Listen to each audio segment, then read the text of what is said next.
1월 6일 날 미 연준의 의사록이 공개됐습니다. 이것 때문에 지난주가 힘들었습니다. 왜 힘들었냐? 여러분들도 아실 거예요. 많이 보셨을 겁니다. 주식이 갔거든요.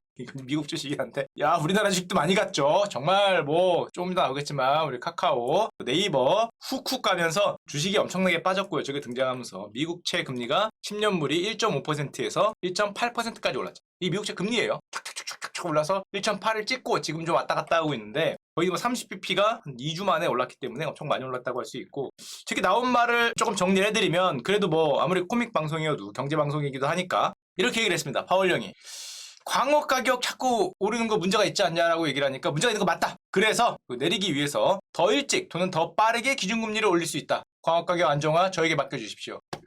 이렇게 해서 3월에 기준금리 인상 가능성을 75%로 올렸어요. 그래서 올해 원래 3번이라고 생각했는데 잘하면 4번까지 인상을 할 수 있다. 그리고 말이 워낙에 세게 나왔기 때문에 설마 이건 아니라고 생각하는데 50bp를 한 번에 올릴 수도 있나 이런 우려가 시장에 좀 퍼졌죠. 이게 조기 기준금리 인상이라 그러는데 3월부터 이제 인상을 할 수가 있다. 보통 작년 가을에는 2022년에 한두 번 한다 그랬는데 겨울 되니까 두세 번으로 바뀌고 저 의사록을 개봉하고 보니까 세네 번 얘기가 나오는 거죠. 3회일 것 같은데 어쩌면 4회 이런 얘기가 나오는 거고, 만약에 4번을 올리면 기준금리가 이제 1%를 넘어가게 되는 그런 일이 미국에서 일어나게 됩니다. 근데 50bp 인상은 저는 거의 기억이 없어요. 왜냐하면 기준금리 인상은 항상 천천히 했어요. 왜? 이거 빠르게 하면 욕먹어요. 인하는 빠르게 하면 칭찬해요. 돈을 푸는 거니까. 돈을 푸는 거니까 인하에서 주가가 오르고 막 그러잖아요. 부동산가 오르고. 그럼 다 칭찬해. 역시 자네야. 역시 자네 때문에 내 주가가 오르는구만. 그랬는데 기준금리 인상을 급하다고 빨리 하면은 내 주가 빠지니까 저런 주식 광어 가격 잡으랬더니 기준금리를 올려. 뭐 이런 식으로 삿대질을 하니까 원래 기준금리 인상은 천천히 합니다. 그래서 50bp 인상은 거의 없어요. 유례가 없는 건 아닌데 자주 없어요. 거의 없어요. 정말 급할 때 말고. 보면 이게 다 25bp씩 올리는 거예요. 유의가 0.5%인데 두 번에 걸쳐 올라가잖아요. 한 번에 올라간 일이 거의 없고, 내릴 때는 보시면 내릴 때는 거의 스케이트장으로 다이빙대로 내려가잖아요. 막 1%포인트도 내려요. 100bp도 내립니다. 내릴 때는 칭찬받는 거니까. 이거 뭐 완전히 다이빙으로 내리는데 올릴 때는 천천히 올립니다. 천천히. 그렇기 때문에 50bp 인상이 거의 없는 일인데 저런 우려가 나온다는 거는 뭔가 급했구나 라고 생각을 하면 되고, 저기까지만 해도 그래도 아마 주식이 그렇게 세게 반응하거나 우리가 그렇게 마음이 싱쿵싱쿵 안 할 텐데 의외의 말이 나왔습니다. 신문에 보시면 많이 나왔을 거예요. 양적 긴축이라는 얘기가 나왔어요. 영어 어렵죠? 퀀터터티브 타이트닝, QT라 그러는데 이게 무슨 소리냐? 대차 대조표 축소를 시작하는 것이 적절할 수 있다는데 동의했다. 첫 번째 금리 인상 후 3월 후 어디엔가 대차 대조표 축소를 시작하겠다. 이게 무슨 말인가? 이 양적 긴축, QT부터 어려운데 우리는 QT는 어려워도 아는 단어는 있죠. 양적 완화, 그건 QE. 양적 긴축, 그건 QT. 앞에는 똑같고요. 이징이냐 타이트닝에 따라 달라지는데, 양적 완화는 말 그대로 중앙은행이 채권 사서 돈 푸는 거잖아요. 돈 푸는 거. 현재 아직 양적 완화 중이죠. 미 연준이 매달 얼마를 사냐면 1200억 달러, 144조 원, 지금 줄이고 있는 중이에요. 한 달에 144조 원의 채권을 삽니다. 연준이 한마디로 현금 144조를 찍어갖고 시장에다가 밀어 넣고 있는 중이에요. 아직 그러고 있어요. 그랬는데 타이팅이라 그러는데, 근데 우리는 요 144조 그러면 점점 줄여서 0으로 가야겠다. 지금 너무 현금을 많이 밀어 넣는다. 이제는 물가도 오르고 광역 가격 오르고 하니까 이거 줄여야겠다. 그게 뭐예요? 그거는 양적 긴축이 아니라 QT가 아니라 테이퍼링이라 그러죠. 어디서 들어본 거. 채권 매입 규모를 144조가 아니라 줄여야겠다. 옛날의 계획은, 처음 계획은 요 정도 속도였어요. 150억 달러씩 줄여서 지금은 1200억 달러 하는데 이렇게 줄여야겠다는 건데, 그럼 6월에 끝나잖아요. 급하니까 광업 가격이 너무 많이 오르고 물가 많이 오르니까 이렇게 3월에 끝내고 여기서부터 금리 인상으로 가야겠다, 이제 이런 얘기를 하는 거고. 그래서 이건 테이퍼링이고, 여기서 궁금한 게 하나 있지 않으십니까? 양적 완화로 연준이 채권을 매입하고 현금을 막 100조씩 뿌리는데, 그럼 연준이 매입한 채권은 어디로 가는가? 현재 연준이 얼마나 채권을 많이 샀냐 하면 1경을 샀습니다. 1경. 8조 7천억 달러라 그러거든요. 1경이죠. 1200원으로 치면. 대충 1경만 원어치를 샀어요. 저 채권은 어떻게 되나? 그냥 뭐 저걸로 국 끓여 먹진 않을 테니까 연준의 저 1경원이라는 자산은 결국 채권이고요. 채권은 만기가 있습니다. 뭐 2년인지 10년인지 30년인지 따라 다르지만 만기가 있어요. 1경이 됐는데 만기가 돌아올 때마다 재투자를 하면 그냥 1경이죠. 계속 줄지 않아요. 계속 재투자만 하면. 이래줬으면은 상관이 없는데 그게 아니라 너무 많으니까 채권이 만기 도래할 때마다 재투자를 하지 않거나, 아니면은 정말 급하면 갖고 있는 채권을 시장에다가 팔 수가 있어요. 만약에 팔게 되면 팔거나 재투자하지 않으면 1조 달러의 크기가 줄어들겠죠.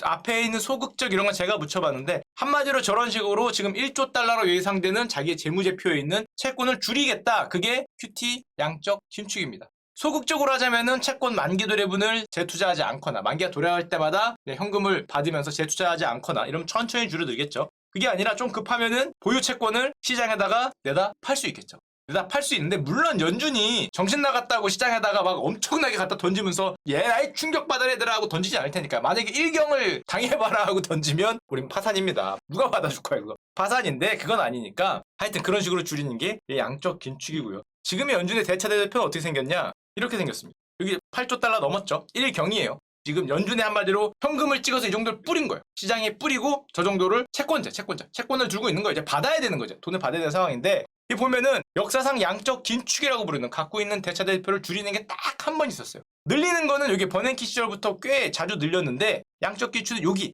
딱 한 번 있었습니다. 보면 아시겠지만 애미큼 늘렸죠. 늘릴 때는 이렇게 늘려놓고 줄일 때는 요거 줄이다가 코로나 왔다고 다시 한번 점프를 했기 때문에 게다가 양쪽 하나를 이때도 했었고 이때도 했었는데 거의 몇 년입니까? 3, 4년, 4, 5년 가까이를 보유자산을 계속 들고 있다가 나중에 천천히 줄였어요. 2017년에. QT, 양적 기준을 그때는 천천히 줄여서 한 2년에 걸쳐서 한 17%, 분기당 100억 달러부터 줄이기 시작했으니까 굉장히 천천히 줄였습니다. 천천히. 이 천천히 줄일 수 있었던 게 저 때는 저물가 시대였죠. 저물가 시대이기 때문에 뭐 이렇게 급할 게 없었고 2017년 저 양적 긴축, 줄일 때 당시에 미국 주가지수 흐름을 보면 처음에는 뭐 좀 오르고 빠지고 하다가 깁니다. 옆으로 좀 기다가 끝나고 이렇게 좀 익숙해진다. 1년 정도 있다가 이제 곧바로 상승하는 모습을 미국 같은 경우에는 보이게 되는데 그래서 우리도 이번에 2020년에 양적 완화를 했으니까 여기서 양적 완화를 해서 이렇게 올렸으니까 옛날에 뭐 이런데 올렸다가 한 4, 5년 가까이 있다가 긴축을 하더라. 그래서 어떻게 생겼냐면 그것도 한 2024년에나 들고 있다가 1개월 정도 들고 있다가 2024년에나 줄일 거라고 예상을 했는데 지금 그렇게 안 됐죠. 아까 전에 광어 값을 봤지만 현재 물가 수준이 미국이 11월 소비자 물가가 6.8% 나왔습니다. 보셨죠? 40년 만에 최대 폭상승. 이렇게 됐어요. 우리가 2000년인데 미국 물가가 저렇게 찍었고 미국만 그러냐 12월 달 유로존 물가는 나왔죠. 유로존 12월 물가가 5%가 나왔어요. 유로존이 1997년에 통계를 집계를 했습니다. 처음 생긴 게 뭐 93년인가 그러니까 생긴 다음에 처음 집계한 이후로 최대값이에요. 물가가 역대 최대로 올랐다. 독일은 5.7%가 나왔어요. 유로존 물가 추이를 보면 이렇게 됐죠. 제가 아까 얘기했지만 강화값이 괜히 오른 게 아니다. 아까 그런 이유로 저렇게 올랐고 우리나라도 마찬가지죠. 우리나라 물가는 조금 난데 12월에 3.7% 이것도 10년 만에 최고치입니다. 재밌는 건 일본도 오르긴 했는데 일본은 저물가예요. 하여튼 그렇지만 우리도 이렇게 거의 10년 만에 지금 최고치로 올랐고 만약에 4자를 보게 되면은 마음이 급해지겠죠. 2위로 올라가지면 안 되는 그런 상황인데 자 그렇다 보니까 대차 대조표 축소 아까 제가 연준이 갖고 있던 채권을 만기를 연장을 안 하거나 만기 도래분을 재투자 안 하거나 갖다 파는 거 갖다 시장에다 파는 걸 대차 대표 축소를 2017년보다 빠르게 하는 게 적절하다. 연준이 얘기한 거예요. 그 시기는 언제냐? 비교적 이른 시점이라고 얘기했어요. relatively soon이라고 얘기했는데 설마 공격적으로 팔진 않을 것 같은데 문제는 몇몇 인사들이 공격적인 얘기를 하죠. 저거를 얼마나 팔려고 했더니 이 이사원 중에 한 명입니다. 연준의 의원 중에 한 명인데 이런 얘기를 했어요.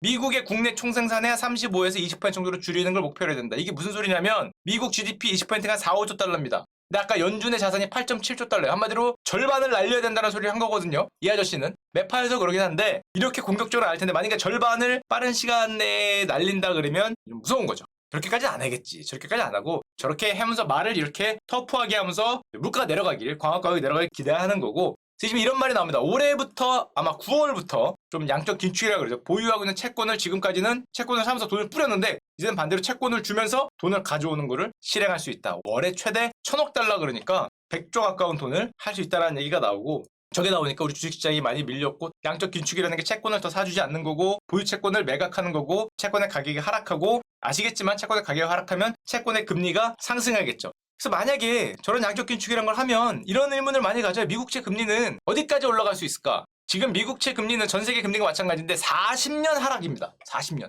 제가 태어난 이래로 미국 금리라는 게 오른 적이 별로 없어요. 1980년 이래로 40년 동안 내려오고 있거든요. 지금 오른 게 요거예요. 1.76. 근데 과연 이 추세를 이거 못할 것 같은데. 저는 못한다에 걸겠습니다. 저는 이거는 못할 거야. 그냥 물가 안정될 때까지 이렇게 한 2% 근처까지 갔다가 그러다가 다시 뭐 횡보하거나 이렇게 하향 안정화되지 않을까 생각을 하는데 성장할 게 뭐 그렇게 얼마나 있겠어요. 뭐 인구도 뭐 살라고 그러는데 이렇게 생각을 하는데 또 모르는 거죠. 이런 시장이 올지를 사람들이 우려를 하니까 제가 보기엔 안 올 것 같아요. 광업 가격 내려가겠지. 많이 키우면. 그런데 저 같은 사람이 있는 거고 그럼 여기는 뭐냐? 여기는 도대체 뭐길래 이걸 올려놓고 40년간 내려갔냐? 바로 저기가 여러분들이 생각하는 그분이 나타난 시대입니다. 그래서 그분이 그렇게 유명해요. 저기가 뭐하는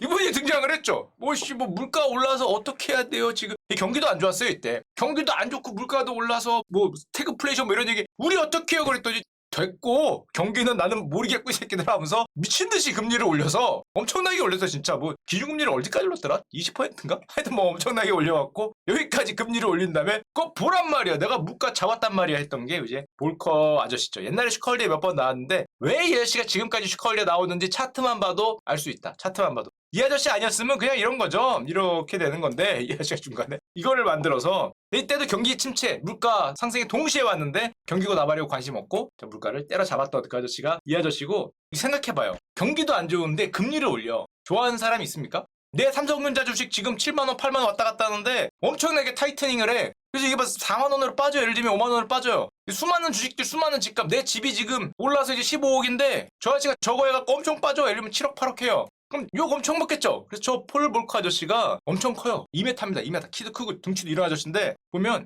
금리 인상에 반대하는 세력의 신변 위협 때문에 권총을 차고 다녔다.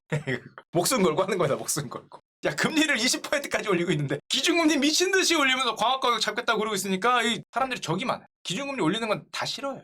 이 파티하는데 물 뿌리는 거하고 똑같은 거죠. 파티 끝났다고 불 끄고 지금 물 뿌리고 집에 가라 하고 막 호스 갖고 막 물 뿌리는 거니까 좀 더 놀 수 있는데 쟤는 왜 저러는 거야? 이런 얘기를 많이 집에 가라 하니까 권총을 차고 다녔다 그러고 이 아저씨가 그런 말을 했어요. 파티가 지나치면 파티를 끝내야 된다. 뒤에 있는 분들은 파티. 그 다음 연중 의장들입니다. 우리 버냉키 아저씨하고 우리 그리스파 아저씨는 즐겼죠. 쭉 즐겼고 이 아저씨는 앞에는 이러면서 이제 파티를 끝내신 분들이고요. 하여튼 그래서 엄청나게 이제 욕을 먹었다 아저씨인데 자 그러면 저렇게 기준금리를 올리고 물가가 오르고 뭐 그런 거는 그냥 금융적인 효과 아닙니까? 저러다가 뭐 어떻게 되겠죠. 금융적인 효과니까 똑똑한 분들이 조절을 하면 우리 사회에 큰 문제 없지 않겠습니까 생각을 하는데 물가란 건 그렇지 않습니다. 물가란 거는 우리 삶에 엄청난 영향을 미쳐요. 왜냐? 한번 보여드리겠습니다. 이게 세계 식량 가격 지수인데요. 엄청나게 폭등했던 때가 요즘 빼면 2020년 빼면 2번 있습니다. 이때가 아까 전에 볼커 형이 주목을 줬던 인플레이션의 시대. 그래갖고 물가 엄청 올라가갖고 볼커 형이 어퍼컷을 날렸던 시대고 한 번 더 있어요. 2000년대 중반에 식량 가격이 폭등하는 일이 일어납니다. 여러 가지 이유가 있었는데 뭐 러시아에서도 뭐 가뭄이 오고 뭐 수출 금지하고 여러 가지가 있었는데 지나가고 얘기하면 기니까 식량 가격이 폭등하면 어떤 일이 일어나냐? 돈이 없는 지역으로 식량이 안 가죠. 돈이 있는 지역으로 식량이 갑니다. 가격이 오르니까. 그 아래 차트를 보시면 알겠지만 급격하게 영양 부족 인구들이 늘어나요. 한마디로 배를 굽는 사람들이 늘어납니다. 쫙 올라가요. 돈이 없으면 안 가는 거예요. 식량가가 오르니까 공급이 줄어버리니까 식량 수요라는 건 줄 수 없잖아요. 자동차하고 다르니까 우리가 뭐 하루에 3끼 먹던 걸 돈 없다고 한 끼만 먹을 수는 없는 거니까 순식간에 배고픈 사람들이 늘어납니다. 특히 저 당시에 배고픈 사람들이 누구였냐? 2011년 기준으로 한 미래 10대 수출국과 10대 수입국을 제가 적어왔는데요. 10대 수입국을 보면 수출국은 뭐 알 필요 없고 수입국을 보면 이집트, 브라질, 뭐 이유는 전체고 알제리, 그리고 일본, 한국, 이라크, 모로코 이런 데요. 일본, 한국은 사실 상관없죠. 상관이 없진 않지만 좀 올라도 사면 되지. 좀 사면 되지 그거. 좀 올라도 사면 돼요. 굶진 않아 최소한. 최소한 굶진 않아요. 더 비싸게 줄 테니까 나한테 먼저 갖고 와라. 나한테 오잖아요. 근데 여기 있는 국가들은 이집트, 알제리, 이라크, 모로코 이런 데는 문제가 생겨요. 이게 뭐예요 다? 중동 국가들. 중동은 사막지대잖아요. 대부분 뭘 팔고 원자재 뭐 석유 같은 걸 팔고 아니면 뭐 관광으로 돈을 벌고 하면서 그걸 바탕으로 수입을 많이 하는데 이 아시아도 수입을 많이 하는데 아시아는 그래도 버티는데 중동은 못해요. 그래서 어떤 일이 펼쳐졌냐? 배고픈 사람들이 늘어나니까 2010년에 여러분들이 잘 아시는 아랍의 봄이 일어납니다. 아랍 민주주의 운동이 펼쳐지죠. 아니 이 민주주의 운동이 이 깃발 들고 야 물러나라 하고 나온 게 물론 마음에도 안 들었지만 정치인도 마음에 안 들었지만 그 정치인을 때릴 엄청난 요인이 생긴 거죠. 야 이 자식아 밥은 먹여야지. 밥은 네가 독재를 하건 뭘 하건. 아니 야 뭐 잘 먹고 잘 살게 해준다며 나와서 뭐 나는 국민을 위해 맨날 그러더니 가니까 쌀이 없고 밀이 없네 빵이 없네 뛰어나오는 거죠. 네 독재에서 그동안 뭐 했냐. 그래서 아랍의 봄이 일어나요. 아랍 민주주의 운동이 펼쳐지는데 이게 대표적 첫 시작이라고 얘기하는 게 여러분도 아시겠지만 2011년에 튀니지 혁명입니다. 아랍의 봄의 발원지가 튀니지라고 하죠. 이때 시작한 걸 읽어보면 이래요. 20대 노점상이 막막한 생기를 호소하며 지방정부 청사 앞에서 분신자살해요. 이분 사진도 있습니다. 이렇게 뭐 이렇게 갖다 놓고 이렇게 막 꽃 같은 거 놓고 이런 사진들이 있는데 이분이 배고프다고 배고픈데 밥이 없고 빵이 없다고 분신자살해갖고 그 다음에 튀니지에 있는 젊은이들이 뛰어나오면서 독재자 물러나라. 우리 빵 우리 밀 어디 갔냐 이거를 외친 게 2011년 튀니지 혁명이고 여기서부터 아랍의 봄이 시작되는데 튀니지에는 당시에 누가 있었냐 우리는 조금 모를 거예요. 24년을 독재한 독재자가 있었습니다. 벤 알리라는 아저씨인데 종신형을 선고받았죠. 그 다음에 외국으로 망명했어요. 외국으로 망명해서 지금은 죽었는데 처음에 유혈 진압했죠. 뭐 맨날 똑같은 얘기잖아요. 독재자 물러나라 하면 독재자가 죄송합니다 하고 물러나야지 가서 총질을 해갖고 수백 명이 죽고 뭐 수천 명이 다치고 결국에 군사법원에 잡혀가서 종신형 선고받고 어떻게 좀 해보려 했더니 외국으로 튀죠. 외국으로 튀어서 거기서 죽는 게 대표적인 일인데 튀니지에서 저런 일이 펼쳐지고 독재자가 물러나니까 옆 나라로 도미노처럼 펼쳐집니다. 이게 이제 아랍의 봄이 펼쳐지는 거예요. 민주화 운동이 쫙 펼쳐지니까 그 다음에 유명한 것만 몇 개 갖고 오면 다 얘기할 수는 없고 2011년에 여러분 잘 아시는 리비아의 독재자 카다피가 사살되죠. 사망합니다. 총 맞아 죽고요. 42년 독재를 했어요. 이해하시는. 리비아에서 그래서 물러나고 2011년엔 그 옆에 있는 나라 이집트의 독재자 무바라크가 25년형을 선고받습니다. 결국 딴 나라 또 도망갔지만 30년 독재했어요. 이해하시는. 2020년에 죽었죠. 그리고 2012년에 옆에 있던 나라 여기는 왜 이렇게 독재가 많아? 장기 독재가 많아. 2012년에 예멘의 독재자 압둘라 살레가 망명했다가 저 미국인가로 망명했다가 반군에게 나중에 살해당하는데 이 아저씨는 33년 독재했어요.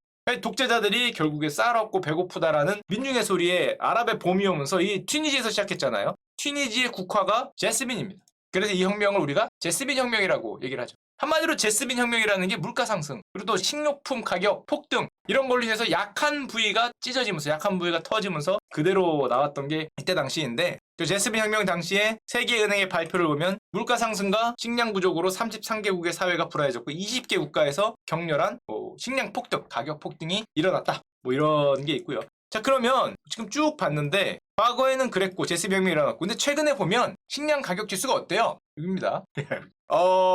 무섭죠? 잠깐만, 야, 이거 역사적으로 몇 번 없어요. 1960년대부터 그러는 거예요, 이게. 60년대부터 그러는 거여서. 옛날에 한번 그랬다가 막, 저때 막 스태그플레이션 그래서 난리치고, 뭐 기준금리 올리고 막 그래갖고 내려갖고, 꾸준히 유지되고 있다가 한 번 올리니까 막, 아랍에서 배고프다 막 이래갖고, 독재자가 물러나고 엄청난 일이 있었고, 또 좀 내려가야 되는데, 내려갈 줄 알았는데, 이번에 이런 일 저런 일로 가격이 튀어오르고 있는 거죠. 튀어오르고 있으니까, 이번에는, 사람들이 좀 걱정을 많이 하는 거고 실제로 이거 별일 없는데요? 별일 없지 않죠? 우리는 사실 별일을 보고 있어요. 별일이라고 생각을 안 할 뿐이지. 식량으로는 뭐 없는데요? 식량으로는 뭐가 없을 수 있는데 지금 여러분들 아까 전에 처음에 어떤 분 얘기하시던데 2022년엔 카자흐스탄 소유 사태가 발발합니다.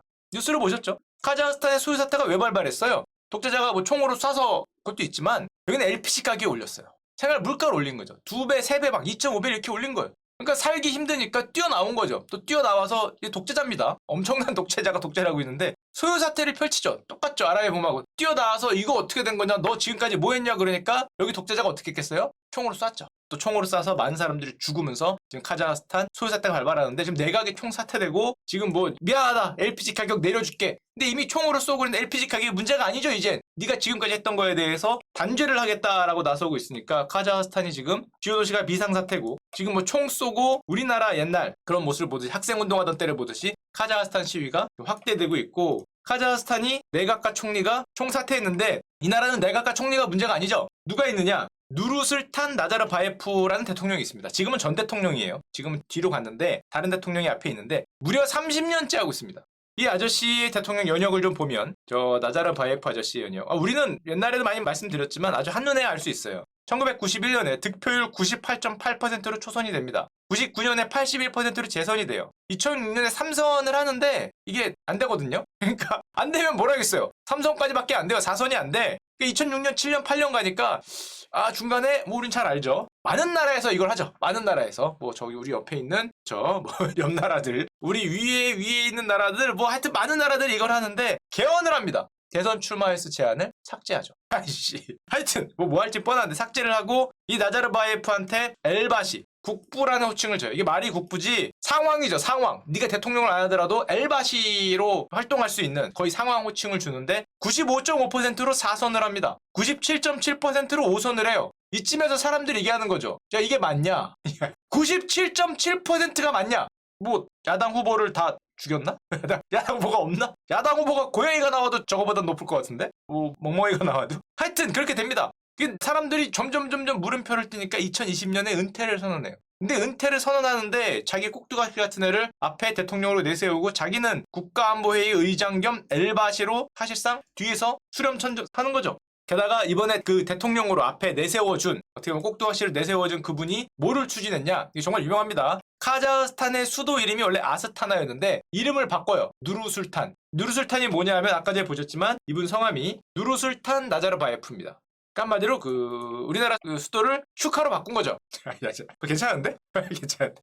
우리나라 서울을 슈카시 뭐 이렇게로 바꾼 거니까 뭐 기분이 썩 나쁘진 않은데 그거 잘못 바꾸다가 총 맞을 수 있으니까 안 바꾸도록 하겠습니다. 지금 카자흐스탄의 수도 이름이 저 엘바시, 대통령이라고 하면 뭐하고 저 엘바시 상황의 이름이 지금 국가 수도의 이름입니다.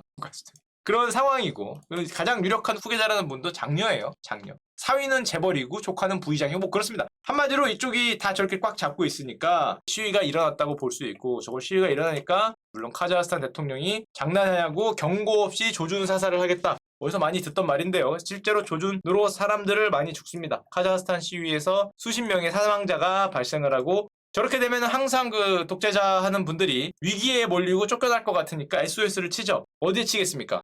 러시아에 치죠. 카자흐스탄이란 나라 위치 자체가 러시아 바로 아래에 있어요. 러시아 딱 붙어 있는데 러시아군의 개입을 요청합니다. 2022년 1월 7일 날 카자흐스탄 소요 사태에 러시아군이 전격적으로 투입을 합니다. 투입이 돼요. 지금 현재예요. 카자흐스탄의 위치는 여기입니다. 이게 러시아죠. 러시아. 여기가 몽골, 여기가 중국. 그러니까 러시아하고 사실상 딱 붙어 있고 이 지금 나자르바예프 아저씨의 신분 자체가 이제 소련 공산당 출신이기 때문에 굉장히 가깝죠. 희한하게 독재자들은 독재자들하고 좀 친하다. 권위주의자들은 권위주의자들끼리 좀 친하더라고. 왠지 몰라도 서로가 서로를 어디 감히 나자르바예프를 내쫓아 뭐 이러는 거죠. 어디 감히 그런 거는 강력히 눌러야 된다 이러면서 지금 오는데 이게 좀 만만치 않은 게 우리 푸틴 아저씨가 무슨 얘기를 했었냐면 카자흐인들 2014년에 빈 땅에 나라를 세운 거다. 걔들은 원래 자기 나라가 없었어. 원래 다 같은 소련이었는데 그런 분위기로 너희들이 독립한 거지. 사실 우리가 남이가 뭐 이런 얘기를 했어요. 2014년에. 우리가 남이가라는 게 어떻게 보면은 형제냐라고 좋은 뜻으로 들리지만 다른 말로 하면 내 거다 뭐 이런 뜻으로 들리는데 야 그런 말을 지금 우크라이나도 반은 내 거네 뭐 이러면서 홀랑말랑 하고 있는 와중에 카자흐스탄에 이제 군대가 들어가는 거니까 저 자기 한 몸 건사하려다가 나라가 홀랑할 가능성도 있는 상황이 아닌가. 카자흐스탄에 들어간 군대가 이제 CSTO라고 나토 같은 거죠. 러시아가 만든 나토 같은 건데 러시아, 벨라루스, 아르메니아, 카자흐스탄, 타자키스탄, 키르기스탄 한마디로 자기들끼리 친한 과거 소련으로 뭉친 그런 국가들끼리 합친 군사안보협력체 일종의 나토죠. 나토. 유럽이 뭉친 것처럼 이번에 CSTO가 군사 개입을 시도하는 건 이번이 처음이라고 합니다. 처음으로 저기 들어가는 거고 또 카자흐스탄의 위치가 잘 보시면 애매합니다. 여기가 카자흐스탄이거든요. 여기가 러시아. 여기가 몽골이에요. 이렇게 다 있죠. 여기가 신장 위구르예요. 이 나라가 신장 위구르하고 딱 맞닿아 있거든요. 그러니까 중국 입장에서는 여기서 민주주의 운동이 펼쳐지면 뭐 아랍의 봄이 아니라 카자흐스탄의 봄 이런 거를 해서 독재자가 물러나고 시민혁명이 일어나고 그러면 썩 그렇게 그래서 어떤 일이 일어나냐? 시진핑 아저씨가 이런 얘기를 했습니다. 정권 교체를 부추기는 외부 세력에 단호히 반대한다. 이거 외부 세력 아닌 것 같은 아니야 무슨 소리야. 국민들이 얘기하는 것 같은데 하여튼 뭐 그렇다고 합니다. 그렇다고 하고 그래서 중국도 카자흐스탄 사태에 개입이 준비가 돼 있다. 정권 교체, 레짐 체인지를 부추기는 세력에 단호히 반대한다. 정권 교체 같은 거 할 생각 꿈에도 꾸지 마라. 뭐 이런 얘기를 했고요. 결국 독재자와 그의 이제 가족까지 문제가 돼서 이제 외세 개입이 일어나고 있는 거죠. 일어나고 있고 참고로 저 카자흐스탄이 우리가 그냥 조그만 나라이라고 생각하는데 엄청나게 큽니다. 요 파란 게 카자흐스탄이고요. 뒤에 있는 게 유럽이에요. 어마무지하게 크죠. 나라가. 땅은 장난이야. 땅 크기는 뭐 소련에서 분리돼서 나와서 그런가? 거의 뭐 유럽을 혼자 이렇게 휩쓸고 있기 때문에 뭐 어마어마한 크기라고 할 수 있고 제가 보니까 이 넓이가 거의 인도하고 비스무리하다 그럽니다. 그러니까 엄청나게 큰 사실 나라고 제가 우리나라하고 일본도 붙여봤어요. 저 나라에 비하면 얼마나 되나. 이게 카자흐스탄이거든요. 우리나라하고 일본은 둘이 합쳐 들어가도 뭐 택도 없다. 저 정도면 택도 없는 세계 9위권의 나라라 그러니까 땅 크기는 뭐 어마무지한 나라입니다. 자 그런데 뭐 카자흐스탄의 뭐 민주화 운동 뭐 이런 것보다 우리는 더 관심 있는 게 있죠. 그건 그렇고 그거보다 더 중요한 게 내 코인이 카자흐스탄이 채굴 2위국이라는데 얘네가 문제가 생겨서 내 코인이 니들이 민주화하건 말건 알아서 하는데 내 코인 떨어지는 건 참을 수 없는데 왜 거기서 그걸 카자흐스탄이 왜 채굴 2위국이냐? 지금 미국이 세계 2위 채굴국입니다. 왜 그럴까요? 왜 갑자기 뜬금없이 카자흐스탄이 무슨 비트코인을 채굴해? 나라도 큰데 저기도 뭐 물가 때문에 채굴하나? 그게 아니고 원래 채굴을 많이 한 나라가 어딥니까? 중국이에요. 근데 중국에서 그런 거 채굴하면은 이렇게 보내버리죠. 이렇게 보내버린대. 그런 거 채굴하다 걸리면은 원펀치 쓰리강냉이 하니까 좀 전기를 싼 데로 도망가야 될 거 아니에요. 그러면서도 약간 친한 권위주의 국가. 그렇다고 뭐 인도 이런 데 갈 수 없잖아요. 쿠쿠리 들고 올 텐데. 아프가니스탄 이런 데 들고 오면은 거기 총 들고 그러니까 못 가는 거죠. 못 가고 뭐 갈 데가 없나 해서 가는 게 카자흐스탄. 그래서 여기 비슷하죠. 독재자가 있는 카자흐스탄으로 많이 넘어가서 그래서 이제 저기가 비트코인 채굴 2위가 됐는데, 근데 문제는 저희가 뭐 요즘에 시위대로 셧다운되고 그러니까 채굴이 안 돼요. 잘 해시레이트가 내려갔다 얘기를 하는데 많이 회복이 됐다고는 합니다. 어쨌건 하여튼 근데 생각해보면 재밌는 게 일반적인 경우에 공급 충격은 가격 상승 요인이거든요. 채굴하던 걸 못하면은 가격이 더 올라야 되는데 비트코인은 안 그래요. 비트코인은 공급이 줄면은 희한하다기보다는 예를 들면은 지금 2,100만 개 중에 한 90%가 채굴됐다 그럽니다. 10%밖에 안 남으니까 유동성 위기를 걱정하는 사람들이 많죠. 이게 지금 다 그 지갑에 넣어놓고 쓰지도 않고 가만히 들고 있는 건데 지금 남은 게 10%밖에 없으면은 이거 다 들고 있는 사람만 있으면 이게 무슨 모나리자도 아니고 뭐 돌아다녀야 모두 교환도 하고 뭐 기능도 생기는 거지. 다 이렇게 옛날에 우리 5만 원권 10만 원권 만들어봐야 금고안에 들어가 나오지 않으면 그게 무슨 의미가 있냐 뭐 이런 거하고 비슷하게 충격을 받았다고 하는데 비트코인 같은 경우에 지금 좀 많이 빠졌죠. 지금 6만 8천 불? 이렇게 가다가 지금 4만 1천 불까지 언제입니까? 2021년 초반 수준까지 좀 내려온 이 정도 조정을 받고 있습니다. 물론 제 생각에 이건 카자흐스탄 이슈보다는 비트코인은 이거죠. 이거 연준이 자꾸 긴축 모드 하겠다 광학강 내리겠다 그러니까 광어하고 같이 내려간 게 비트코인이 아닌가 생각이 되고요. 뭐 비트코인은 뭐 그래 뭐 가슴 아프지만 내려갈 수 있다고 쳐도 뭐 우리는 더 가슴 아픈 게 있죠. 너는 왜? 야 이거 모양이 좀 너무 안 좋은데 이게 지금 그쵸? 비트코인은 남의 일이었지만 이 얘기는 그 남의 일이 아니죠. 잠깐만 이거 오랜만에 봤는데 이게 재정 이게 갑자기 참도록 하겠습니다. 참도록. 저도 할 말이 있습니다. 여기에선 무슨 말이 있냐?